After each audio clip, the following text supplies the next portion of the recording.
Antigraviator is a sci-fi themed anti-gravity racing game set to release on Steam on June 6, 2018, then coming to consoles at an unannounced date later in the year.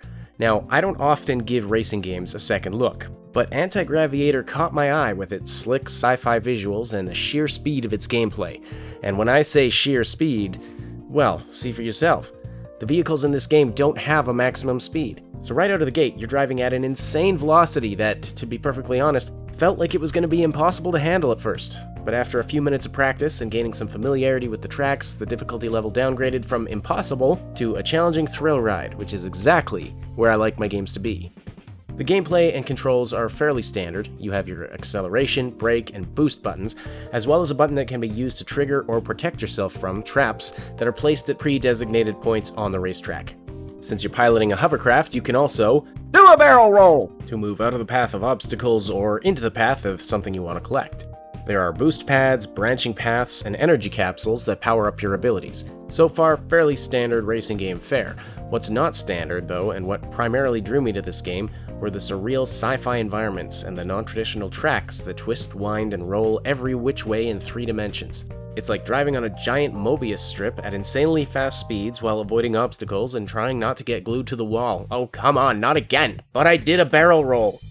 The environments and backdrops are beautifully rendered, and the graphics are well optimized. My GTX 960 had no trouble hitting 60 plus frames per second at the maximum graphics settings. The racers are customizable with unlockable upgrades and tons of visual design options as well. There are multiple modes and race types, as well as options for local and online multiplayer with rankings and leaderboards.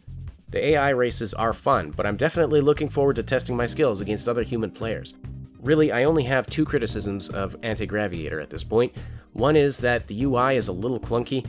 It's kinda hard to tell where your cursor is in the menu screens. And secondly, the tutorials aren't terribly clear about a few things, including how traps work. It took me several races to realize that the traps weren't a Mario Kart-style pickup, but were located at specific points along the track. Those 2 aspects could use some improvement, but really, that's the worst I have to say about this game. The only other thing I'll caution you about is don't go in expecting casual gameplay or an easy ride. There is no downtime while you're racing around these tracks, and you should expect to be frustrated a bit when you're first learning to control the vehicle. Aside from that, I consider Antigraviator to be a very well-made racing title that was obviously a labor of love by its developer. This is exactly the kind of indie game project that I love to support. Unfortunately, I don't know what the price will be when it releases on June 6th, but assuming it's reasonable, I encourage you to check this title out if you like racing games, even a little bit. Thank you so much for watching. Don't forget to like and sub. Write your most profound thoughts in the comments down below, and then check out some of these other videos. What did it rain? Find the link to our Discord server and other important stuff in the description below.